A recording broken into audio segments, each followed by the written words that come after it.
Good evening friends. Welcome to dreams academy. நேற்று வந்து where to ஸ்டடியில் பாலிட்டி பார்த்தோம். இன்னைக்கு வேர் டு ஸ்டடியில் யூனிட் 7 இந்தியன் நேஷனல் மூவ்மெண்ட் பார்க்க போகிறோம். தமிழில் வந்து இந்திய தேசிய இயக்கம். ஓகேங்களா? இப்போ ஃபர்ஸ்ட் சிலபஸ் பார்த்துடலாம்.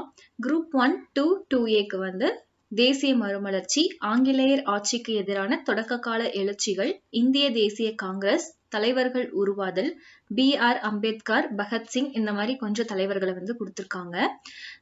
இப்ப வந்து இதுல பாத்தீங்கன்னா சுபாஷ் சந்திர போஸ், ஓகேங்களா, அதுக்கப்புறம் ரவீந்திரநாத் தாகூர் மற்றும் பலர் அப்படின்னு கொடுத்திருக்காங்க. அதே குரூப் 4ல பாத்தீங்க அப்படின்னா இந்த தேசிய மறுமலர்ச்சியில இருந்து சுபாஷ் சந்திர போஸ் வரைக்கும் வந்துட்டு காமனான ஒரு சிலபஸ் தான் இருக்கு. அதுக்கப்புறம் வந்து முத்துலட்சுமி அம்மையார், மூவலூர் ராமாமிர்தம் மற்றும் பல தேச தலைவர்கள் அப்படின்னு சொல்லி கொடுத்திருக்காங்க. நம்ம புக்ல தலைவர்களை பத்தி எங்கெங்கெல்லாம் மென்ஷன் பண்ணியிருக்காங்களோ அதெல்லாமே படிச்சுக்கலாம். ஓகேங்களா? ஏன்னா வந்து நம்ம புக்லயே மேக்சிமம் வந்து ஓரளவுக்கு கவர் ஆயிடும். அப்படி பார்த்தோம்னா நமக்கு வந்துட்டு பெரியார், அப்புறம் வஉசி, அப்புறம் பகத்சிங், பாரதியார், அம்பேத்கர், இவங்களது எல்லாமே வந்துட்டு மேக்சிமம் கவர் ஆயிடும். நமக்கு அபுல் கலாம் ஆசாத் அவரை பத்தி கொஞ்சம் தெரிஞ்சுக்கணும். சுபாஷ் சந்திர போஸ் வந்துட்டு அவரை பத்தியும் கொஞ்சம் படிக்கிறதா இருக்கும். இதுல பார்த்தோம் அப்படின்னா முத்துலட்சுமி அம்மையார், மூவலூர் ராமாமிர்தம், இவங்களை பத்தியெல்லாம் நம்ம வந்து நம்ம சோசியல் புக்லயும் படிப்போம். பிளஸ் வந்து தமிழ் புக்கு படிக்கும்போது அதுலயும் வந்து இவங்க வருவாங்க. ஸோ அப்படி படிக்கும்போது நமக்கே தெரியாம வந்து இந்த தலைவர்களை வந்து ஓரளவுக்கு வந்து கவர் பண்ணிடுவோம். ஓகேங்களா? அதுக்கு வந்து பேசிக் வந்து புக்கு வந்து கண்டிப்பா படிக்கணும். படிச்சாதான் எல்லாமே ஓரளவுக்கு கவர் பண்ண முடியும். ஓகேங்களா? அடுத்து வந்து 1 2 2Aல வந்து விடுதலை போராட்டத்தின் பல்வேறு நிலைகள், அஹிம்சை முறையின் வளர்ச்சி மற்றும் புரட்சிகர இயக்கங்கள் அப்படின்னு சொல்லி கொடுத்திருக்காங்க. அடுத்து வகுப்புவாதம் மற்றும் தேச பிரிவினை கொடுத்திருக்காங்க. ஆனா குரூப் 4ல பார்த்தோம் அப்படின்னா தமிழ்நாட்டு விடுதலை போராட்டத்தின் பல்வேறு நிலைகள் மற்றும் இயக்கங்கள் அப்படின்னு சொல்லி கொடுத்திருக்காங்க. தமிழ்நாட்டுல விடுதலை போராட்டத்துடைய பல்வேறு நிலைகள் இங்க வந்து இந்தியா லெவல்ல வந்து கேட்டிருக்காங்க. ஓகேவா? இப்ப இதுல வந்து நம்ம பார்க்கும்போதே தெரியுது நம்ம 12th புக்கு கண்டிப்பா வந்து இந்த சிலபஸ் ஃபார் குரூப் 1 2 2Aக்கு படிக்கணும் அப்படிங்கிறது. ஓகேங்களா? குரூப் 4க்கு வந்து நம்ம 8th 10th கண்டிப்பா படிச்சிருக்கணும். ஓகேங்களா? இப்ப அதோடைய லெசன்ஸ் எல்லாம் நம்ம கீழே கொடுத்துருக்கோம். எது வந்து ரொம்ப இம்பார்ட்டன்ட் அப்படிங்கறத வந்துட்டு நான் சொல்றேன். நீங்க நோட் பண்ணிக்கோங்க. டிஸ்கிரிப்ஷன்ல வந்துட்டு நான் வந்து கொடுத்துட்றேன். ஓகேங்களா? ஃபர்ஸ்ட் வந்து 8th ஸ்டாண்டர்ட். ஓகேங்களா? ஐரோப்பியர்கள் வருகை. இது வந்து ஜஸ்ட் ரீட் மட்டும் கொடுங்க. இதுல வந்து இந்த வாரெல்லாம் கொடுத்திருப்பாங்க. இது கர்நாடக போர், இதெல்லாம் கொடுத்திருப்பாங்க. ஓகேவா? ஆங்கிலேய மைசூர் போர் இதெல்லாம் வந்து கொடுத்திருப்பாங்க. மராத்திய போர் இதெல்லாம் நம்ம வந்து இதுல படிச்சிருவோம் ஓரளவுக்கு. ஓகேங்களா? அந்த இயர் அது மட்டும் ஜஸ்ட் பாத்துக்கோங்க. அடுத்து வர்க்கத்திலிருந்து பேரரசு வரை இதுவும் ஜஸ்ட் ரீட் கொடுங்க. கிராம சமூகமும் வாழ்க்கை முறையும் இதுவும் ஜஸ்ட் ரீட் கொடுத்தா போதும். இப்ப இதுல இன்னொரு என்ன நமக்கு வந்து ஃபேவரான விஷயம் அப்படின்னா நம்ம வந்து ஐஎன்எம் படிக்கும்போது நமக்கு வந்து யூனிட் 8 வந்து ஓரளவுக்கு வந்து கவர் ஆயிடும். ரெண்டுக்குமே வந்துட்டு காமனான சிலபஸ் வந்து ஒரு சிலது இருக்கும். அதுல இருக்கிறதும் நான் வந்து கீழே மென்ஷன் பண்ணியிருக்கேன். இந்தியாவில் கல்வி வளர்ச்சி இது வந்து யூனிட் 8க்கும் வரும். இது வந்து எஜுகேஷன் லெவல் வந்து நம்ம ஆங்கிலேயர்கள் இருந்திருப்பாங்க இல்லையா? ஸோ அப்பையில இருந்து அப் டு இந்த 1947 1950 வரைக்கும் என்னென்ன நடந்திருக்கு, இந்த கோத்தாரி கல்வி குழு 64ல வந்திருப்பாங்க. ஸோ வந்து அதெல்லாமே வந்துட்டு அதோடைய வளர்ச்சியை பத்தி சொல்லியிருப்பாங்க. அந்த 1813ல பட்டய சட்டம் 1 lakh கொடுத்திருப்பாங்க இல்லையா கல்விக்கு? ஸோ அதுல இருந்து ஸ்டார்ட் ஆகி நமக்கு வந்து நவீன கல்வி முறை வரைக்கும் வரும். ஓகேங்களா? அது கண்டிப்பா நமக்கு தெரிஞ்சிருக்கணும். அடுத்து மக்களின் புரட்சி, இந்த விவசாயிகள் செஞ்ச கழகம், இந்த வந்துட்டு 1857ல நடந்த கழகம் இதெல்லாமே வந்து நமக்கு தெரிஞ்சிருக்கணும். வேலூர் கழகம் இதெல்லாம் வந்து இந்த மக்களின் புரட்சியில வந்துரும். காலங்கள் தோறும் இந்திய பெண்களின் நிலை இது வந்து சமூக சீர்திருத்தவாதிகள் அதை மட்டும் படிச்சா போதும். ஓகேங்களா? இது வந்து தேசிய மறுமலர்ச்சியில வந்து இந்த தேசிய மறுமலர்ச்சி வந்து காமனா இருக்கு இல்லையா இந்த இடத்துல?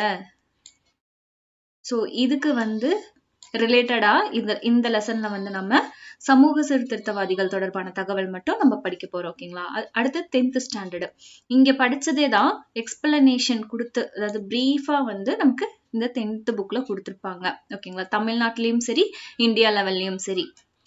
19ஆம் நூற்றாண்டில் சமூக சீர்திருத்த இயக்கங்கள் ராஜாராம் மோகன் ராயில இருந்து ஆரம்பிச்சு நமக்கு வள்ளலார் வரைக்கும் கொடுத்திருப்பாங்க. ஓகேங்களா. அடுத்து ஆங்கிலேய ஆட்சிக்கு எதிராக தமிழகத்தில் நிகழ்ந்த தொடக்க கால கிளர்ச்சிகள். இதுவும் யூனிட் 8க்கு ரொம்ப இம்பார்ட்டன்டான ஒரு லெசன். ஓகேங்களா. இதுல வந்து பூலித்தேவர் வருவாரு, நம்ம கட்டபொம்மன் வருவாரு, இத நமக்கு தெரிஞ்சிருக்கணும். ஓகேங்களா. அடுத்து காலனியத்துக்கு எதிரான இயக்கங்களும் தேசியத்தின் தோற்றமும். அடுத்து தேசியம் காந்திய காலகட்டம், அதாவது காந்தியடிகள் 1915ல இந்தியாவுக்கு வந்திருப்பாரு. ஸோ அதுல இருந்து அவரு ஜேர்னி பண்ணது, இந்த சுதந்திரத்துக்காக ஜேர்னி பண்ணது எல்லாமே வந்து இந்த லெசன்ல வந்து வந்துரும். அடுத்து தமிழ்நாட்டில் விடுதலை போராட்டம். இந்த லெசன் இருக்கு இல்லைங்களா, இது வந்து நம்ம சிலபஸ்லயே அப்படியே பார்க்கலாம். அந்த வேர்ட்ஸ் வந்து அப்படியே இருக்கும். இதுதான் அது. போராட்டத்தின் பல்வேறு நிலைகள். ஓகேவா. இந்த தமிழ்நாடு விடுதலை போராட்டம். ஓகேவா. இதுதான். இது வந்து அப்படியே இங்க கொடுத்திருப்பாங்க.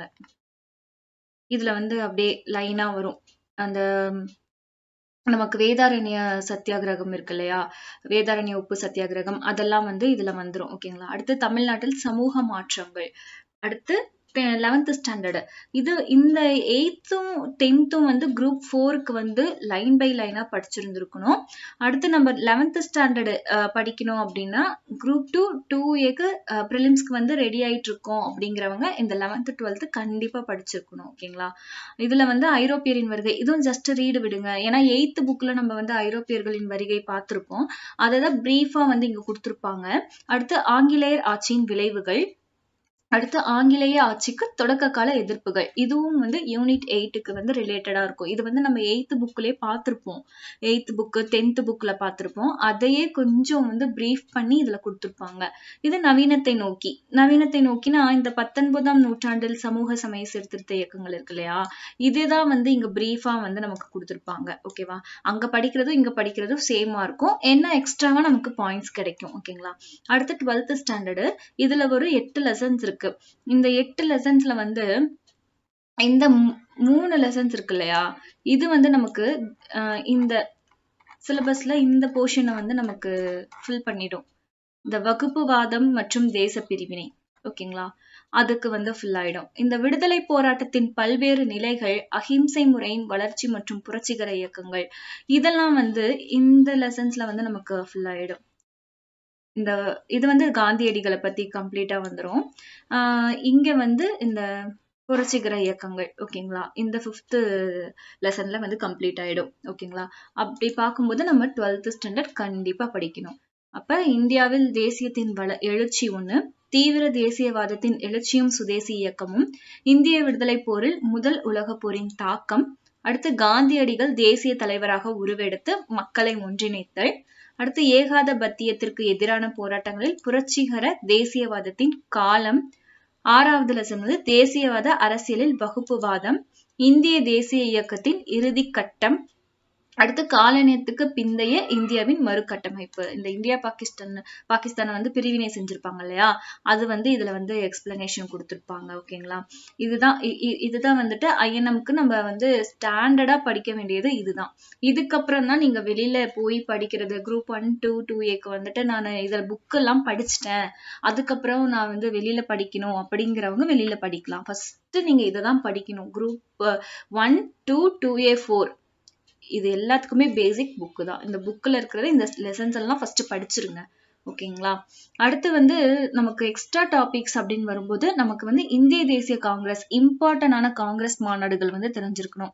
எக்ஸாம்பிள் வந்து வந்தே மாதரம் பாட்டு பாடினது, ஜனகணமன பாட்டு பாடினது எந்த மாநாடு, அந்த கல்கத்தா மாநாடுல 1911ல வந்து பாடியிருப்பாங்க. ஸோ அது வந்து நமக்கு தெரிஞ்சிருக்கணும்.